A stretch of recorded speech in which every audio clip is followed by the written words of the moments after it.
What do Christina Aguilera, Fergie, and Keisha Cole all have in common? Today's guest, Grammy Award-winning producer, songwriter, and A&R executive Ron Fair. We discuss the changing nature of A&R, how success has been redefined in today's music industry, and what he learned from working with Jimmy Iovine. You can't afford to miss it. Insiders, are you ready?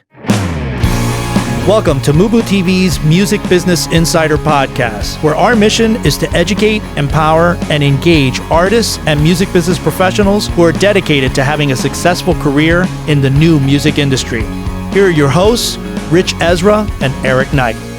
Welcome back, Insiders, to another episode of the MUBUTV Music Business Insider Podcast. Our mission is to educate, empower, and engage your music career. On today's episode, we welcome producer, songwriter, and A&R executive Ron Fair. We discuss the changing nature of A&R, how success has been redefined in today's music business, and what he learned from working with Jimmy Iovine. You don't want to miss it. But first, a word from our sponsor. Hey Insiders, are you looking to take your music career to the next level? Then you need to know about the Music Business Registry. The Music Business Registry is the leading music industry publisher of the most up-to-date contact information for major and independent record label A&R, music publishers, artist managers, music attorneys, music supervisors, and much, much more. The Music Business Registry is the trusted industry standard and source, serving the music business community for over 28 years with the most accurate and up-to-date contact information available. Their titles include the A&R Registry, the Film and Television Music Monthly, the Music Publisher Registry, and the Music Attorney Registry. All of their publications are available in print, PDF, CSV, or online subscription. Visit them now at musicregistry.com and receive a 10% discount by using coupon code MUBUTV10 at checkout. That's musicregistry.com, coupon code MUBUTV10. When you're ready to put your music to work, musicregistry.com. Welcome back, Insiders. Today's featured guest on the Music Business Podcast with us is Ron Fair, a Grammy Award-winning songwriter, producer, and executive. I have had the privilege of knowing Ron for many, many, many years. I met him early in my career when I started at Esra Records. He's been an exceptional A&R executive. He's been a record producer. He's worked at labels, and he's won many, many Grammys. It was really interesting having this conversation with him. Ron's been in the business for, 45, 50 years. And one of the most interesting things, Eric, that I thought he talked about was how A&R has so radically changed in this era. I mean, just the language that he used. He said, if you recall, how A&R used to be about a choice that someone made. Someone deemed that you were important enough to sign, and how that's just not really a factor in who gets signed today in terms of success, because it's not that business anymore. We don't live in that world anymore. And he made so many other great points. Yeah. One of the other ones that I thought was signing versus producing. And, what are the differences between that? And, going back to what you said earlier about you knowing Ron, I actually saw Ron, if you recall, when I worked at Universal behind the scenes when he conducted that whole... Oh, the charity event. Yeah. And he was music director for music director, and just seeing, working with Mariah Carey and Rihanna and Maroon 5 and all these people in one room, and how he corralled them and just, took control of that situation. Just, he's a brilliant musician in his own right. And so it was wonderful to see that in action. Absolutely, to see that part of his career in action. And, and you look at the records that he's made, with Vanessa Carlton and so many other artists. I remember the string arrangement on the Vanessa Carlton record, 1,000 Miles, that's totally memorable, Ron. Yeah. Oh, totally memorable. And just, the great things. I also think that, the concept of what makes a great record, that was an interesting aspect that he talked about as well. Yes, indeed. And with that, Insiders, sit back, relax, and enjoy our featured conversation with Ron Fair.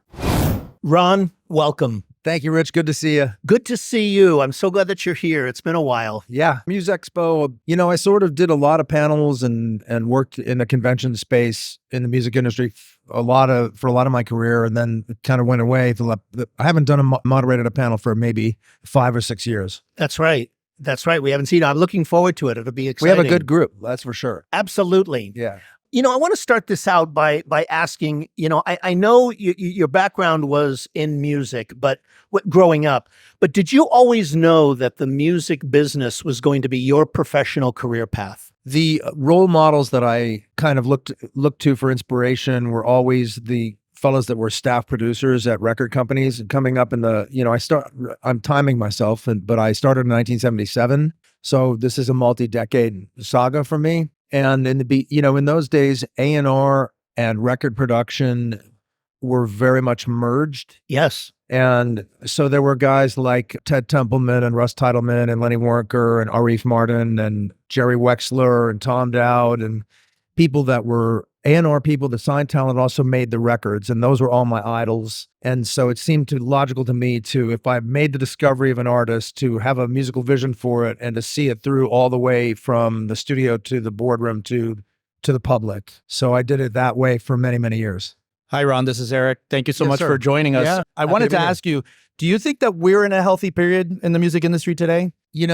It's such a conundrum when you can't, it's almost like you can't look at the music industry without looking at the whole global situation with global warming and politics and, division and divisiveness and war and this gigantic conundrum that planet Earth is going through. So I think the music part of it is tied into it somehow. And there's a massive youth quake coming along also of, basically children that have mastered technology and are becoming a dominant force with childlike impulses when it comes to music. So it just forever splits and bifurcates and goes into many, many, many permutations. But to give you an overall answer, I would say that it's a wonderful, robust, egalitarian, incredible moment for young artists and people who make music, more so than any time in history. But it's also quicksand. So 100,000 uploads a day to the DSPs. And, if we get to like 5 great artists in any year, it's a miracle. And it's 100,000 a day. Yeah. It's insane. It's an avalanche. So, the illusion of like, hey, we can put our music out and we can just self-distribute it, or we can go through CD Baby or Orchard or we're going to do this and we're going to do shows and we're going to sell tickets. And, basically everyone's doing the same thing. The competition is crazy. And so even though the entry point is even for all the baby acts, it immediately turns into quicksand. You sink immediately, your high hopes are dashed, except for those who get through the quicksand and turn into real artists. But there's real artists, there's records, there's fads, there's memes, there's, all of these different lanes are open simultaneously. Yeah, absolutely. I think it's like what me and Ritch are always talking about. The one thing that everybody's trying to get is people's attention in this era. And that's the toughest thing, even with the major labels now. So I heard a quote not 72 hours ago, one of the top marketing guys who's ascending through the major label system, who said, we're not in the artist business anymore. We're in the audience business. So I have to say that, and I'll probably, I'm getting to the age where, soon I will die and I'll be gone, and whatever I leave is what I've left. But I didn't start music to be a delicatessen that serves the millions of different palates like a waiter.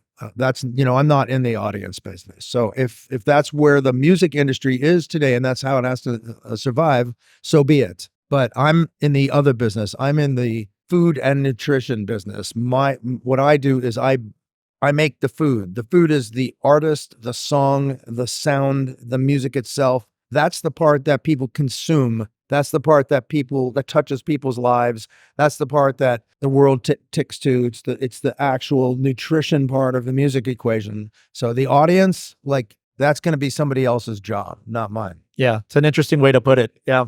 Yeah, it's interesting hearing you say that, Ron, because your background and your career are reflective of an incredibly knowledgeable music-based producer, very knowledgeable in the art of music. How do you feel the role of producer, which you have been for most of your career, a very successful one, how has that evolved over the last, 15, 20 years, that particular role? Producer has always been, especially when it comes to record making, sort of the dark arts, like no one really knows. There's been amazing producers who never played a musical instrument, who basically sat in the room and, had a vibe and put a kind of a thing into the room that somebody responded to, and that turned into a hit. Then there's guys who are meticulous mathematician producers. There's big picture guys. There's detail guys. There's mosaic guys. And I shouldn't just say guys. I should say producers, folks. But there's no set way of going about it. I think at the end of the day, we're catching the wild butterfly and trying not to damage its wings, however that happens. You know, Ron, you're well known for being very meticulous on your productions and taking your time. How do you know when your work is done on a record? There's a really great story on producing Lady Marmalade, and I'm wondering if you could share that with the audience. I don't really remember. I don't remember how I knew it was done, but I reach a point with, and it's still the same to this day, because I'm still remain very active and have multiple records going right now. But I reach a point where I'm done. I've expended all of my ideas on it, usually in the editing and the rough mix phase of it, and I'm sick of it, and it'll either make me cry or laugh or, push away in disgust. But it's kind of like the kids have to move out and get their own house at some point. So, time to leave, get out. And I finish the records, and they have to assume their own lives at that point. Yeah, I have an interesting story because we don't know each other because I met you very briefly, but we worked indirectly when I was working at Universal. I witnessed you in the music production part of when you were conducting the band for City of Hope. I worked with Jesus Lopez at the time at Universal Latin. When Zach's City of Hope. Yeah. And that was the year that I believe you were doing, the theme was Motown. Yeah. And you were, and I was at Third Encore, and I walked into this room seeing like Rihanna, Mariah Carey. Yeah, that was a big thing. And I remember seeing you there, and I didn't realize, I knew who you were immediately. And I was like, wow, I did not know that you were, in the musical part of it. So I was just blown away watching you. It was fun. Corral all these, I think that's where Doug Morris got the idea to do the Motown Broadway musical. And that was a big night. And Jesus had a big contribution because we had Luis. I was working with Luis. And David Bisbal. Before any of those. And names. I believe they did Stevie Wonder. Yeah, it was great. It was awesome. And so I was actually with them. So I was working with them at the time, and so I brought them there that night. Well, let's go back to Lady Marmalade for a second, which is it was just celebrated. It's got a big anniversary, 20 years or whatever it was, and there's a sort of a faux controversy about the relationship with Christina and Pink, and it was an incredible 10-day experience from start to finish. Because all of the characters involved, including Baz Luhrmann, who did this magnificent Elvis movie. Baz had a vision for the song, and he wanted Missy Elliott to really be to create the flavor and the authority of like, where is this going to go? It's a cover song of a Pointer Sisters doing Alan Toussaint from New Orleans. So there's all this wonderful stuff in the weeds of the song. Kenny Nolan on top of it, incredible stuff, history. So Missy had put her number one beat maker on it, Rockwilder, and these were people. Rockwilder was a cat from the street making incredible beats in Brooklyn and clubs, and really well known in the hip hop community. And here he was doing a song that had set chords and there's no samples. It was a pop song, basically. And Baz Luhrmann injected me into the mix because I had just started working with Jimmy Iovine, but he injected me into the mix because he didn't want it to be all street and not have the pop thing. Right. So we had Missy was sort of at the top of the triangle and me on one side and Rockwilder on the other. And I kept saying to him, hey man, if I'm fucking this up or making this too shiny or cleaning this up too much, like you got to stop me.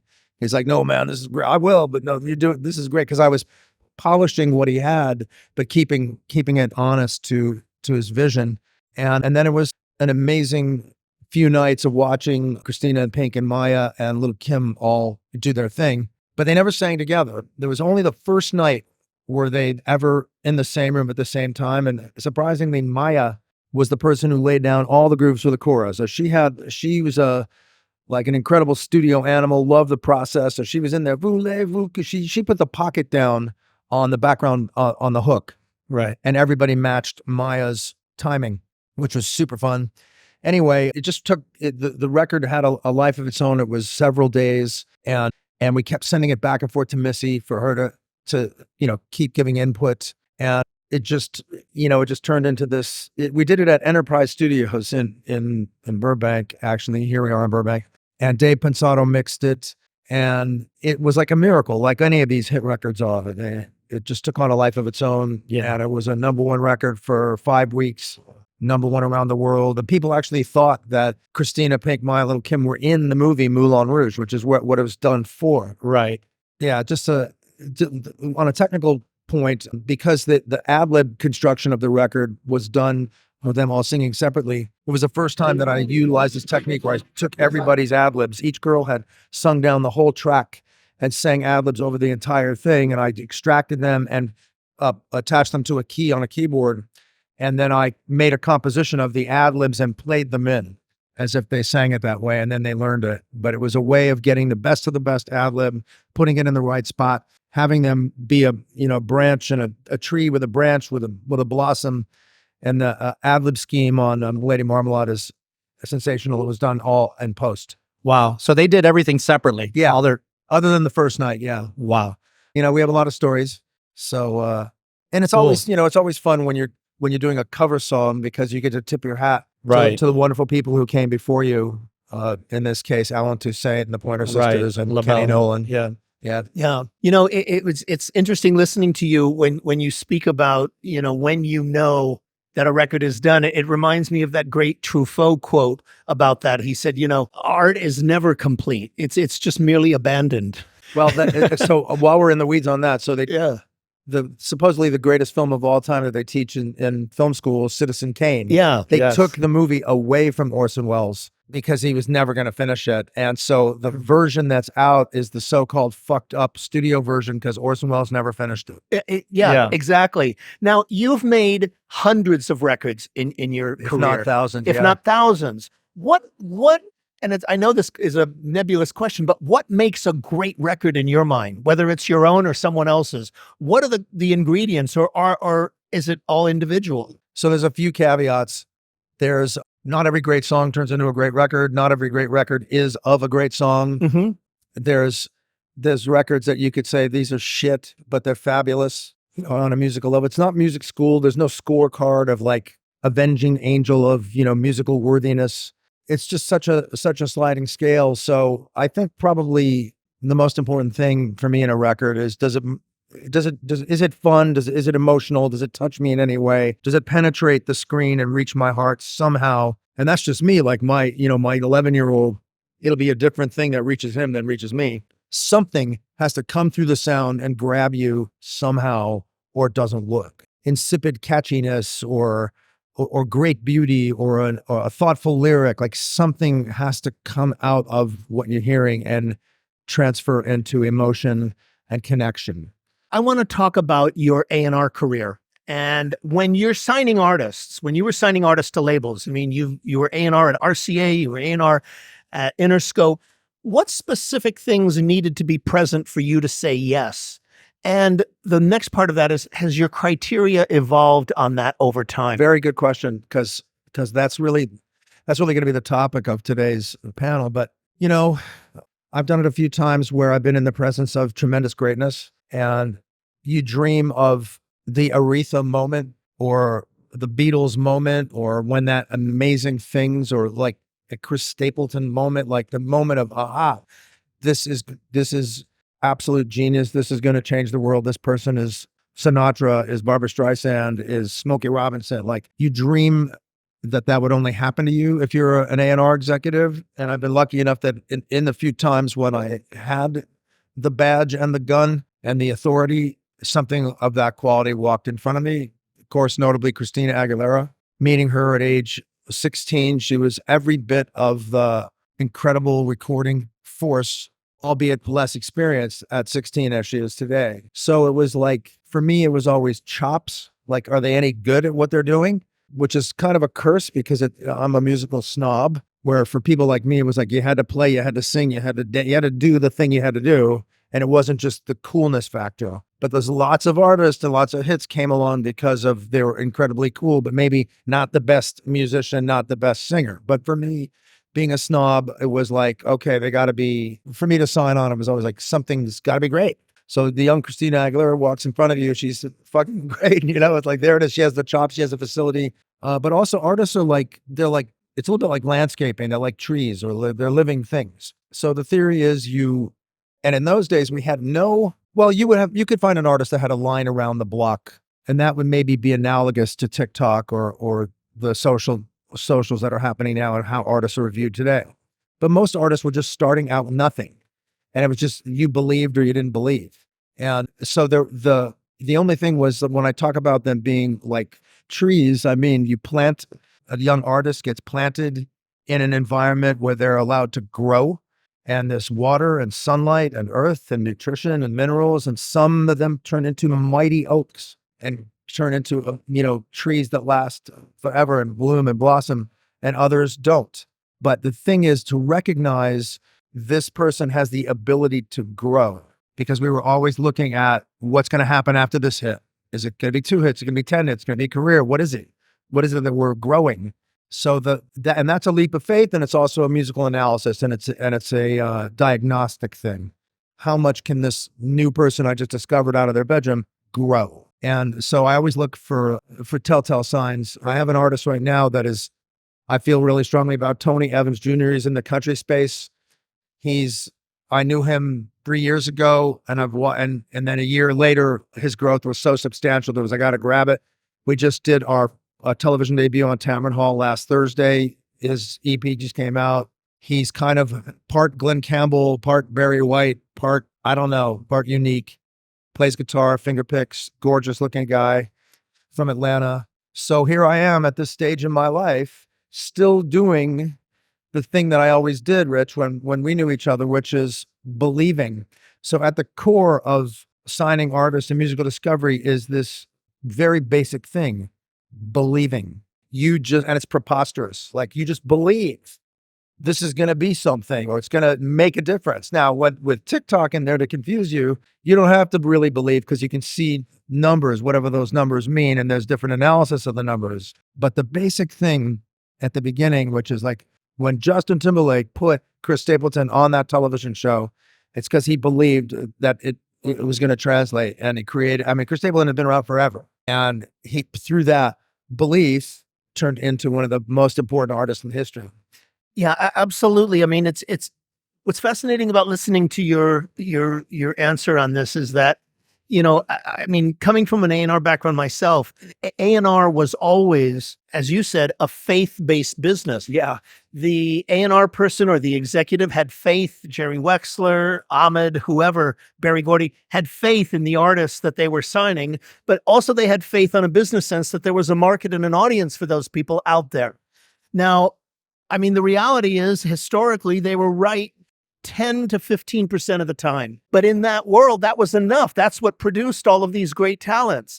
That number, by the way, has gone way, way, way down for a number of reasons.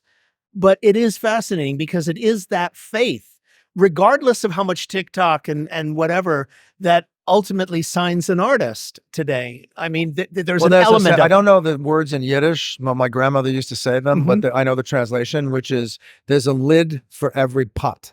So, and now we have, every kid is a solitary record company and radio station and DJ and film editor and movie maker on their iPhone. My 11-year-old kid does it. He does all that. He has his own curation, his own artist, his own world.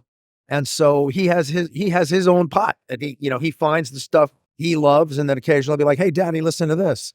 So I think the big issue, or the many, but one of the big issues is that there's a holdover of the sort of Ed Sullivan aha moment where all of America is embracing one thing. And it works still in Taylor Swift, Bruno Mars, Luke Combs. Like, you name a bunch of artists that have that sort of that Ed Sullivan, everybody's in on it and everybody loves it. But the other piece of the puzzle is this sort of microscopic millions of little transactional artists that are never going to have Ed Sullivan, but they're going to have something. And they're going to be able to derive a living, and they're going to be able to entertain, and they're going to be able to sell tickets and merch and an ecosystem and never be big. So you can't really look at the music industry in that old-fashioned lens and of like, is this going to be big? Is this going to be Taylor Swift? Nothing is going to be Taylor Swift other than her. That's right. And That's right. And I was an agent told me on a phone call last week that the demand for tickets for Taylor Swift, that she would be able to do 2 full years, 365 shows times 2 of stadium dates before they could fulfill the demand on top of what she's booked now. Yes, that's right. Which is insane. Yeah. Well, there was 1.5 million people that were left out when Which brought Ticketmaster down. She's doing 2.5 million tickets for this entire tour. That's the number. But there was 3.5 million people that wanted tickets for the event. It's like, it's because with her, it's the whole thing. It's the music, it's her attitude, it's her take on the world, it's her words. And there's just that many people out there that want to be communicated to through her viewpoint. And it's her connection to the audience, which is, she's got a really, really deep connection with her audience. Very much so. And so, hats off. But so when you're, the young A&R person is trolling through TikTok and looking for trends and looking at YouTube and trying to find the next Lil Nas X, good luck.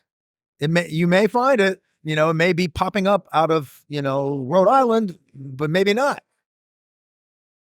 Ron, I'm curious. We've been talking a lot about the creative part of making music and everything. And I'm wondering, in your estimation, what do you feel are the non-creative qualities that you look for when you sign an artist? So I don't know that I'm looking for it, but I'll give it to you in relation to Tony Evans Jr.'s my new artist. So Tony has the thing that a lot of successful this generation artists have, which is they are self-digital marketers. It's baked in. This guy with his phone can reach 4 million people because he knows which angle to hold the selfie. He knows what part of himself to focus on to show the fans and grow the audience. I mean, that's like a marketing executive, right? He happens to be musically superb. If he just had the marketing shtick, it would be, I'm sure I'd be like, well, this guy's great, but I wouldn't be involved because that doesn't really excite me in the same way the music does. But I will say this, the artist, if you have 2 guys living in a flat above Kentucky Fried Chicken in Camden, and one guy is like the next Bob Dylan, who's just making this most incredible music and writing the most incredible lyrics, and his roommate is a guy who's on his laptop, who knows Instagram and TikTok and Snapchat and Tumblr and everything else, and he's pretty good, but he's rocking the fucking laptop. His roommate is Bob Dylan. The guy with the laptop wins. The digital self-marketer. Right. There's just too much stuff coming in that 100,000 a day upload figure for the artist who either does it himself or has somebody helping him. You have to have that. Right. You just have to. Right. Which is just real. It's unfair, but real. So what you're essentially, that's a good attention getter. Yeah. So what you're talking about is the work ethic of an artist, the commitment and that they have to their work ethic. That seems to be a crucial thing for sure with this artist that you're working with. Yeah, for sure. And I think it follows in any industry. If it's something is coming easy, it's harder to keep, and it just depends. Maybe the guy with the song, I'll put my hands through the sunroof, Nicky, whatever his name is, maybe he doesn't want to have a career. Maybe that's it. Now he's going to go to med school. I don't know, but it's not the same thing for every artist anymore. There's a million permutations of it. And it's okay to not be as big as Halsey, if that's what is right for you. Absolutely. I want to go back to something that you asked about, you spoke about a little bit ago when you talked about A&R. In today's landscape that you're speaking about, has A&R's role increased or decreased in importance in your mind? I just think this is one of the things I look forward to talking about on our panel this morning. Of course, it's fundamentally changed. I mean, when I started signing artists and working in record companies, we didn't have cell phones. I mean, it was like the horse and buggy. And now, not only do we have all of these confusing methodologies which spit out numbers which make people think, oh, this thing has 15 million, this must be good. Maybe I should sign it. Maybe I should throw it in line. Oh, this guy wants this competition. I need to pay more. On top of all of that confusing stuff and daunting stuff is AI around the corner. So there's a copyright and a business affairs dimension to AI that's very scary, which is if you're a corporation invests in talent and songs, and you can get that part of it done by a computer, you don't have artist royalties. You don't have angry moms and momagers. You can eliminate the entire idea of paying royalties out because the computer is spitting out IP. And down the line, like, I don't know if it's 10 years, 15, 20, 30, I don't know how many years, it's potentially real. And along with, being able to make new movies of Humphrey Bogart and James Dean by capturing their images and, mocapping them and hologramming Elvis and every other star and using the IP of a former star to bring back new material. Like, it's all this stuff that's gonna happen. And it's also part of the A&R process. Now, the other side of the coin is what happens when an entire generation of TikTok type artists that are, when I say that, I mean artists that maybe have one or two big giant hits and then they don't really play live. They don't really have a following. They don't really play instruments. Like, what happens to concerts? What happens to the concert business when there's no more Eagles and Stones and Luke Combs? They have nobody to put in these stadiums and in arenas. Nobody's big enough. Nobody has 20 hits. Hey, Insiders, we hope that you've been enjoying our featured interview. Stay tuned because we've got so much more value coming your way. But before we dive back in, a word from our sponsor. So, hey, Ritch, tell me a little bit about the Music Business Registry. Well, what we are, Music Business Registry is the leading contact directory. We publish all of the most current, accurate, and up-to-date contact information for the music industry. We do directories for A&R. We do directories for music publishers. We do directories for film and television music. We do directories of artist managers, and we do directories of music attorneys. And we also sell other publications too, like the Indie Bible Series, the YouTube Bible Series, the Indie Spotify Bible Series, and other things as well. That's what we're about. So if I wanted to find out, let's say, the music supervisor for American Horror Story, I can kind of go into the Film and TV monthly and find the information that I need there? Well, we don't list specific shows. If you know who the music supervisor is, and you can find that out on IMDb, then you can find their contact information. And we have that in our Film and Television Music Monthly. Absolutely, yes. That's great. And I hear that we have a discount right now. If you go to musicregistry.com and use coupon code MUBUTV10 at checkout, you'll receive 10% off your first order. That's absolutely correct. Yeah, we offer that to all of the MUBUTV insiders. So insiders, check out musicregistry.com and use MUBUTV10 as your coupon code. We've talked about that, about the whole era of like the Bruce Springsteens, the Rolling Stones, that whole upper echelon of artists that are slowly either dying out because they're obviously 70, 80 years old at this point. Where does that void get filled? I mean, you've got the Taylor Swifts that are kind of slowly taking over that mantle, but I don't see that, The thing is, the sort of cream rising to the top, this new generations of executives, people who are digital natives, TikTok natives, grew up in it. They'll figure it out. They'll all figure it out, and then we can hold on to the platitude and the dream of like, it's all about the song. And we can hold on to all that stuff, but it's kind of like we're riding horses and the car just drove up. Yeah.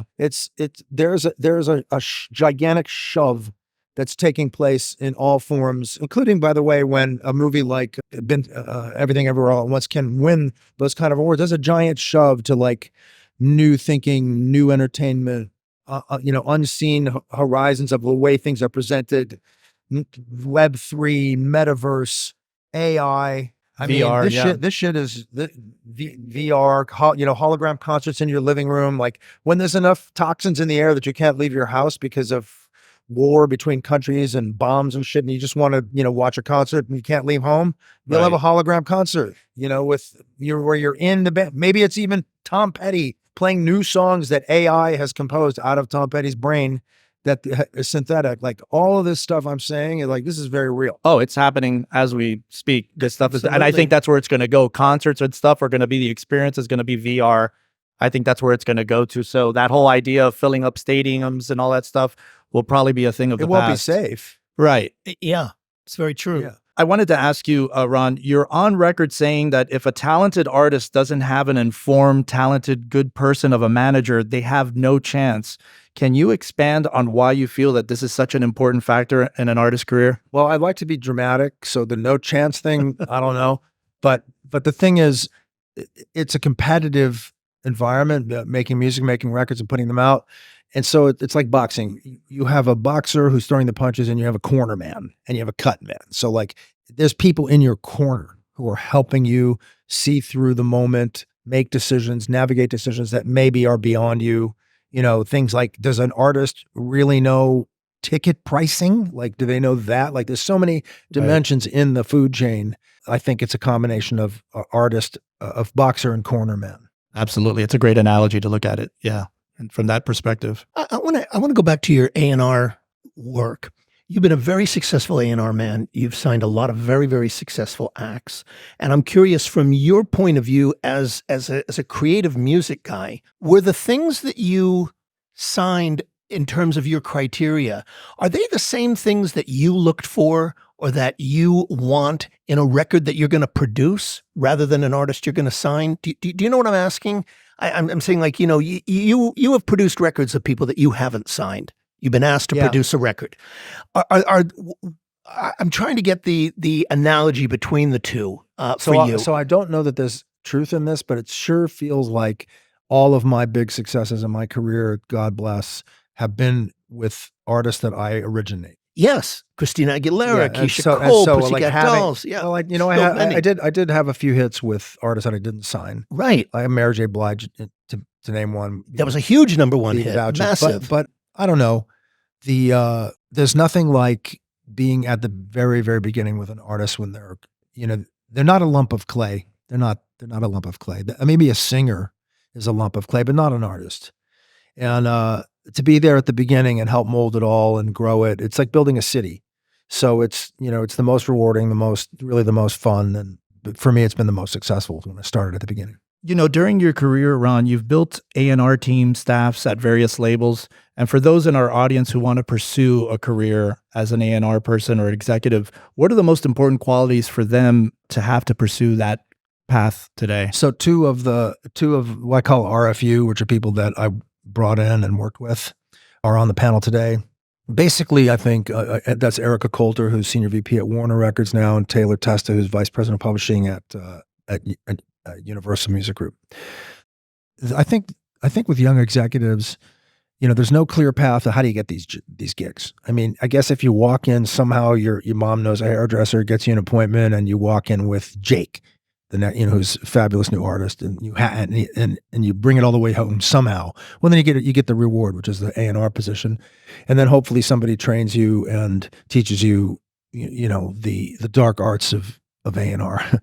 But I think fearlessness is a really important quality in it's an advocacy job to begin with. You're advocating for somebody else. It's not you. I mean, there's plenty of producers who had labels, who were songwriters, who were artists, who merged it all, and it was them, and they were advocating for themselves.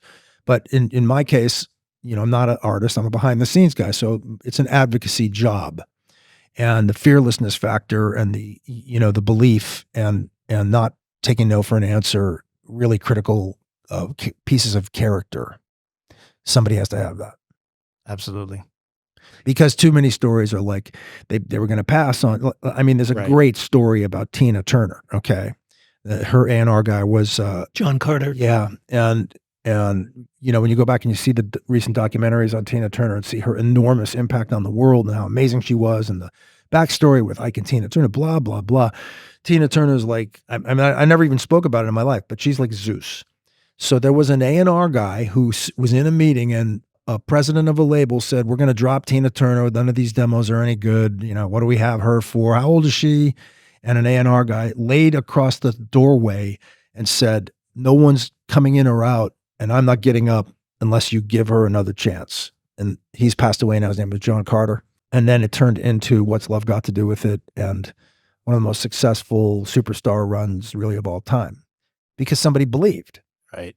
So this believing thing is really an invisible force that is underneath everything driving TikTok, the socials, the new artists, the gigs. Somebody believes that I'm going to get up on a stage or put a record out.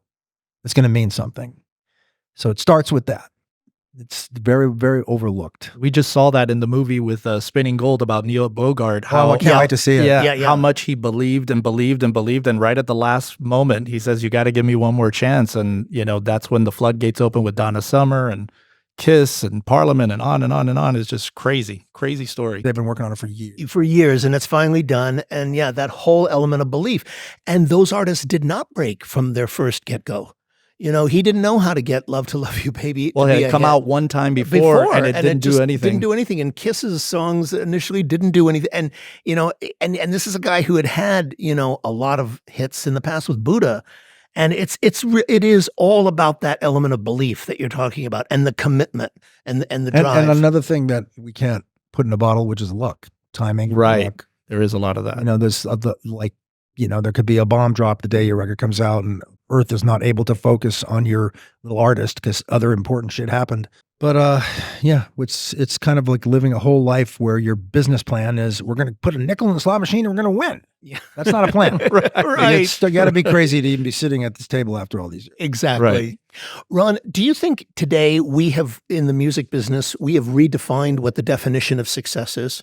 Well, you know, that's interesting because when working with young artists, they may have something different in mind than I might have for them. All I can tell you is I'm just gonna live by my own rule book and yardstick, and I'm not gonna change that definition of success. So I'm still trapped in the fucking Ed Sullivan of it all, where I want my artist to be the biggest thing in the world and win the Grammy and win the CMA and win the Oscar. Billie Eilish, let's use her as an example. That's what success looks like. Fucking everything.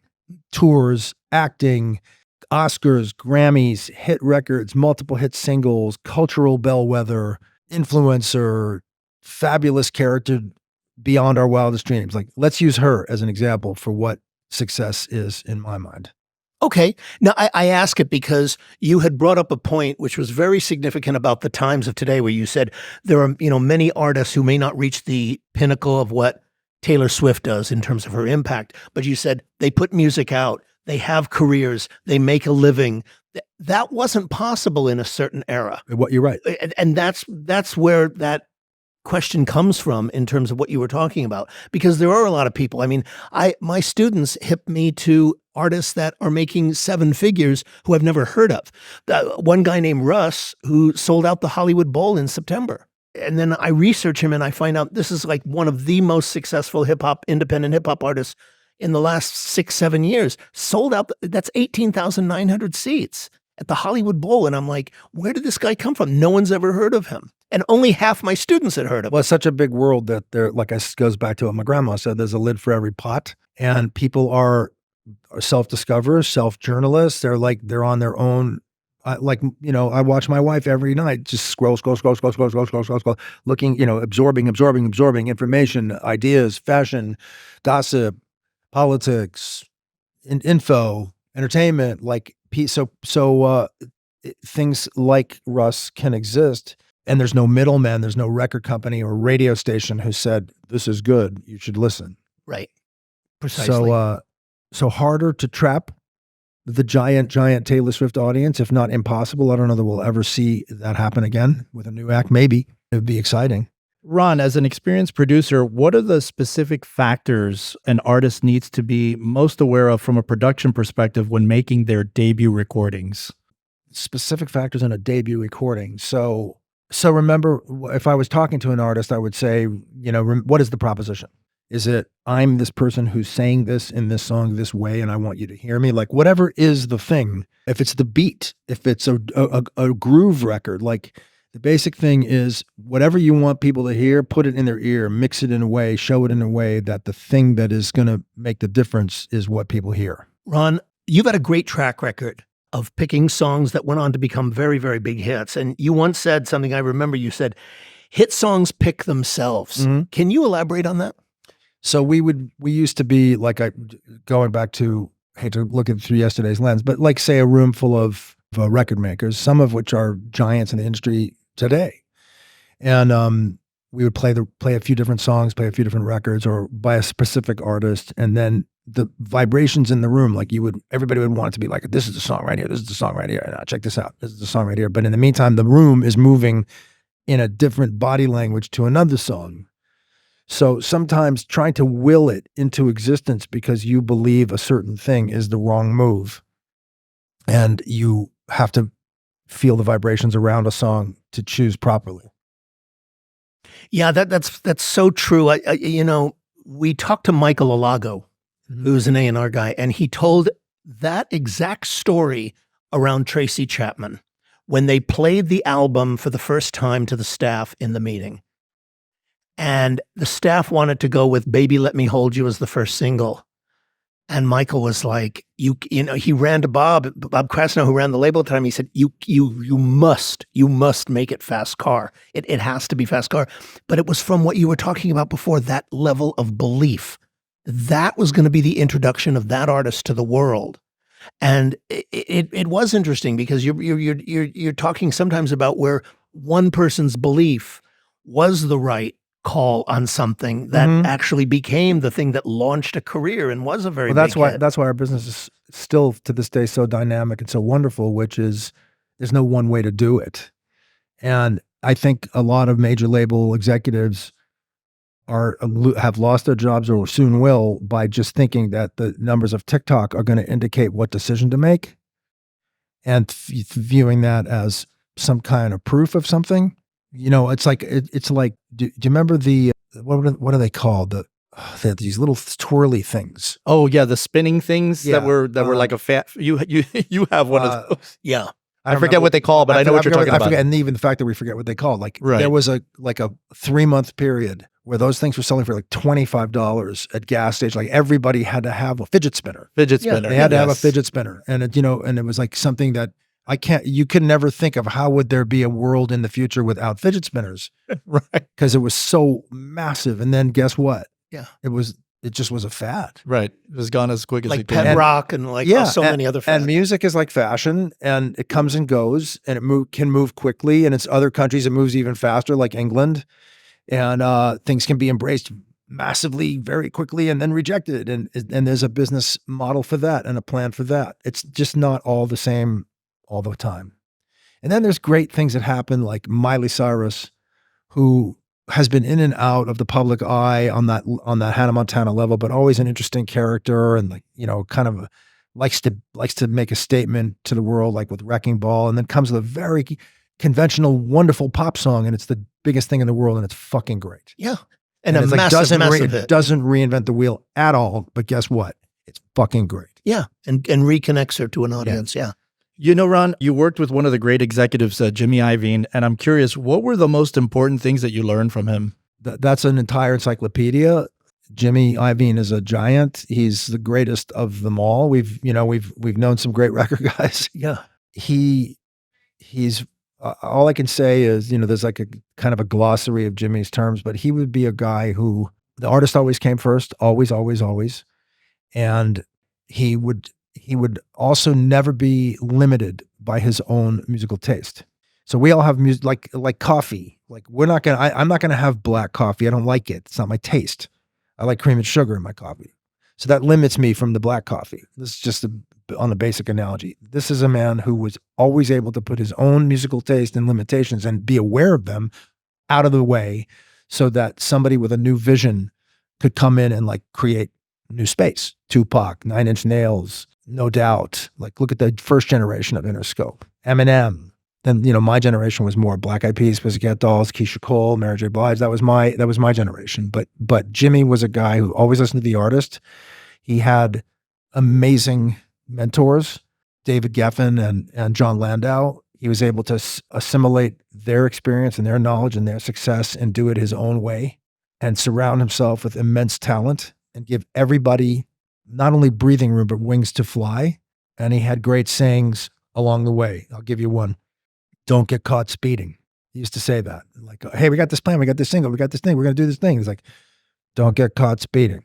In other words, you're going to get a ticket if you fucking do that because you're speeding and that's not how you drive. So yeah, it was an incredible 10-year run, and we slayed every kind of dragon together, and it's something that I'll always cherish. Ron, what have your biggest mistakes taught you? Let me think of, okay, in this context, in this conversation, I'm going to tell the story of a big mistake and what it taught me. So when I first started working for Jimmy, there was a clique of us, a group of guys that were all friends. It was basically kind of surrounding will.i.am from the Black Eyed Peas. And Will had a lot of attention up at the label, and he was a visionary and a futurist, and most of what has happened in technology he predicted. And also, you know, a badass beat maker and a breakdancer and a DJ and like just a fucking an amazing raconteur. And he had a bunch of different people around him, and one of whom was a guy named John, who was a songwriter and a pal from college. And then there was Seth Friedman, the manager guy, and Taboo and Apple. Like there was a whole group of people. And this guy John, who was a songwriter, is a piano player, and it turned out that he changed his last name and he became John Legend. And John had a bunch of demos, and it was like, hey, Ron, you want to sign my pal John? It's like, it's not going to cost that much. And he's super talented. He's a great guy. Matter of fact, he started at that point, like right around that time, he had co-wrote Keisha Cole's first single with Kanye West. And I met John Legend, loved him, thought he was a great guy. He was like a producer, piano player, guy on sessions, just like the very first iteration of John Legend. So I brought it up to Jimmy. I said, I think I want to sign this guy. He's in the crew. I think he's really, really talented. I mean, in those days, that's all it was. It was somebody saying, I think he's talented. And it was like, I don't know. What does he have? Well, he hadn't written Ordinary People yet. And that came a little later. And he co-wrote that with Will. A lot of people don't know that. And time passes. And all of a sudden, there's this huge buzz on John Legend. Everybody wants to sign the guy. Everybody wants to sign John Legend. And Jimmy then called me in and he said, you fucked this up. I said, how's that? I brought it to you. Now it's like millions of dollars. He's looks like he's going over to Sony. We're not going to get John. You fucked this up. I said, how's that, Jimmy? He said, you should have forced me, if you believed in it, to sign this guy. You dropped the ball, not me. I said, no, you could have overruled me. You could have just gotten in my face and said, hey, I don't care if you say no, I'm signing this guy. That's what you look for in an advocate, in an A&R position. So I imploded. And rather than take it out, of course, you have to be respectful and you have a corporate position. And I didn't go crazy because I thought that was very unfair because I was being differential to the boss. The boss said no, so I didn't tell the boss, fuck you, which is what I should have said. Then I would have been the origin signer for John Legend. And of course, as I said, he didn't have Ordinary People at that time. He wrote it after that. And it was the #1 record of a piano vocal, one of the great songs of all time. Yeah. And he's the closest thing to Nat King Cole that we have in our generation, and you know, and EGOT, and I can go on and on about John Legend, how incredible he is. So you asked me, what are the mistakes and what did I learn from it? When you have an impulse like that, when you're a person who has a calling like me, which is to advocate for others, that's my calling, is finding other people and blowing them up, is to never doubt yourself and to never take no. And that's a huge loss as an A&R guy to not be the origin signer of an artist that big. Because had it gone a different way, you know, that'd have been another thing to say in a podcast like this, that I signed an artist of that stature. But so you got to listen to yourself, and you can't sleep on things. Same thing with Tony Evans Jr. I knew him 3 years ago. I told you, like the first year I met him, he was a guy like recording in his bedroom. I went back a year later to check it out. Thank God my timing was in, because he turned into a giant, mighty oak, and he's going to be a massive success. You should look up Tamron Hall Show Instagram, and you'll see his first time ever on TV. Definitely, we'll do that. A very interesting song called Kids We Never Had, which is about looking at like a breakup scenario or a lost love where like, well, we didn't get the big house, and you know, we didn't get the dog, and we didn't have the kids because it didn't happen. And it's a tearjerker country song that is phenomenal. So here I am at this age and this stage, and having, you know, 45 years in major labels, and now as an indie, still doing the same thing, which is believing in artists and the preposterous scenario that, you know, we're going to take some unknown thing and make it the biggest thing in the world. And yeah, to me, success is like Taylor Swift, Bruno Mars, Adele, Billie Eilish. That's what success looks like to me. That's what I'm shooting for. Ron, throughout your career, are there any films or books that you have found to be particularly inspiring, professionally speaking, that you can recommend to our audience of insiders? That's a good question, because I'm an avid reader. Well, or any types of media, anything that influenced you that you think would be really great for the audience. Well, I've read, you know, I read all the biographies, the Mo Austin, Clive Davis, L.A. Reid, Chris Wright. I've read them all. They're all wonderful. You know, it's us. It's our history. It's our living history. I don't know that there's a manifesto. I think for me, there's a really good book on a hip hop guy named S1, who's a multiple Grammy winner. He's got a great life story, published a book that I just read. But the main thing is, I was, in my case, and I don't know how you encourage this, but in my case, I was very, very fortunate to have developed mentors along the way that showed me everything. And it's, I like to use my Indian analogy where it's like the village elders and the chief and the young braves. So as young braves, what was our job was to go catch the wild buffalo and bring it to the village and feed everybody. And if you do it enough times, then you become the chief. And then you're not just a lucky guy who threw one spear. And, you know, if you do it enough times. But I was very lucky that my chiefs were, in my life, Bill Conti to begin with. I was 22 years old and was by his side when he composed and recorded the original score for Rocky, was nominated for an Oscar. He won the Oscar, but not for that, but he should have. And so Rocky was the first big hit record that I was ever in the room with as an assistant carrying a briefcase. And then I had people like Mike Chapman and Jimmy, who really were teachers. So I think that there is no book on A&R.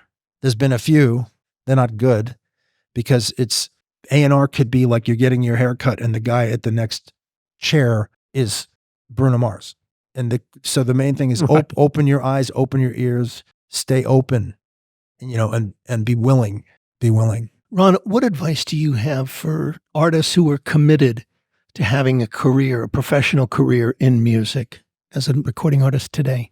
No one wants to hear that they're not the one, that their song isn't the hit, but it's not everyone doesn't get to go into the castle. The drawbridge doesn't lower for everybody.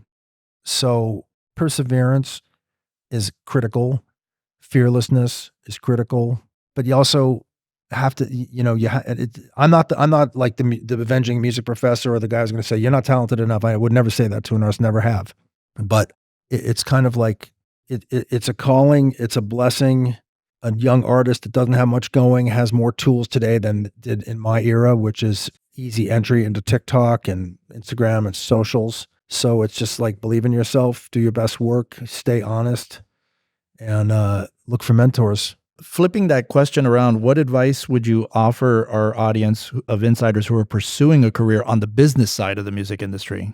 It's there for the taking. There's plenty of universities, all peppered, salt and pepper throughout the country that do music business programs. There's more, and it dovetails now into digital industry, you know, whether it's in the DSPs or the millions of different web companies and Web3. It's like, it's open season. So my advice for the people on the business side is attack it with a passion and claim it. And however that aha moment comes, whether it's an internship where you get the nod, or whether it's, you know, the guy because of your mom, like, well, however you get in, but it's there for the taking. We took it, we were passionate about it, and there's more opportunity now than there was when we were kids. Ron, where can people connect with you? Is it through your website? No, actually my website is in terrible disrepair. Oh. I don't even have a front door like that anymore. So I don't have an answer. It's a good question. I should probably fix that. Okay. There is a ronfair.com, but I think we put it on a holding page now because it was attacked by viruses. Ah, okay. So, Ron, I want to thank you so much. This has been a blast. I hope we are so grateful thank you so much, Ron. We really appreciate great way it to start Music Expo here, and appreciate it. Good to see you both. Great to see you too. Thank you. Great interview. Wonderful interview. You know, there's not many people of Ron's caliber left in the business. There's not many of those executives who have the creative skills to do what he does, to go into a studio or to be a music director for various projects, who can speak the language of music. Yeah, which I saw firsthand, like I said at the top of the show. I mean, just seeing him again with all of these major artists. I mean, it was Stevie Nicks, it was Luis Fonsi, David Bisbal, Maroon 5, Rihanna, on and Mariah Carey, on and on and on. And first of all, to get that many people with those kind of, you know, presence and their personalities, and to see him work with that band was something that I'll never forget. I mean, it was something like I was like in the We Are the World sessions. With USA for Africa. I mean, it was something like that. It was like, wow. And just to see him at work, it was incredible. Yeah. He is, I mean, as you know, you just heard, he's an amazing guy. He's had so many years of experience. He's continued continuing to do it. He still loves it. I thought, his whole concept about, what makes a great record. That was such an interesting point that he makes in terms of that. And I love what he said about hit records. Right. That hit records, they basically reveal themselves. Exactly. That's an interesting concept, Yeah. that they're obvious. Right. In that regard. One of the other things I love too about this was the manager's role and how he thought that if you didn't have the right type of manager, you're doomed right from the beginning. Yes, and he gave the reasons why of what that manager's role is and why that is so important in terms of communication, in terms of helping an artist actually build something today. Right. And he's worked with, God, how many? Dozens and dozens, hundreds of managers in his career, both as a producer and as an executive in music as well. I thought the non-creative qualities in the artist, it's a standard question that we ask a lot of our guests that come on the show, and we ask it because it's always interesting to see the responses and just what we talk about. What are the non-creative qualities that attract you to an artist? I mean, the creative are the obvious. They've got a great voice. They're a great writer, maybe in their own right, or whatever the case happens to be with that particular artist. But I think finding that out, what are the non-creative qualities that really kind of summarize what they are and want to make them even more work with them, it was something important that I thought was important to discuss. I agree with you 100% on that. And it's something that I have observed for years in the music business that really makes a difference. When you talk about that, because they are not qualities and things that people often speak about. People think and speak only about the talent. Right. And the assumption is if you're incredibly talented, well, all of those other factors, your character, your drive, your commitment, your work are all ethic, going to be there. Yeah. Right. And that is simply not true. I mean, Andy Gould said it best when he said, it is heartbreaking when you find that you are more committed to your artist's success than they are. Yeah. That is simply heartbreaking because you can never fulfill on that. Right. And that's why these things are so important. I believe, Clive Davis spoke about that as well. Right. With us about, those elements of commitment and drive and why that is so important and never ever taking anything for granted. And when I look at Ron's career, I realize that, this is a man who's been at it, almost 50 years now, and he still doesn't take anything for granted. He's still making records. He's still in the game. Hey, Insiders, thanks so much for tuning into this episode. We really appreciate it. To get show notes, links, and everything that was mentioned during this interview, head on over to our official website at mubutv.com/podcast/show notes. If you're enjoying the content and what we're doing here on the show, please subscribe to the podcast on Apple Podcasts, Spotify, or wherever you listen to podcasts from. And don't forget to rate and review our show at iTunes. 5-star reviews are always welcome and help to ensure that our podcast stands out on the top-rated and new and noteworthy charts on iTunes and our space. You can also find us at social media at Facebook, Instagram, TikTok, and Twitter X, all ending with the handle MUBUTV, which is spelled MUBUTV. Don't forget to catch our flagship show, the MUBUTV Music Business Insider video series, airing every week on YouTube at youtube.com/MUBUTV. This show was produced and created by Ritch, Esra, and Eric Knight. Theme music by Disciples of Babylon, and be sure to tune in next week for another episode of the MUBUTV Music Business Insider Podcast.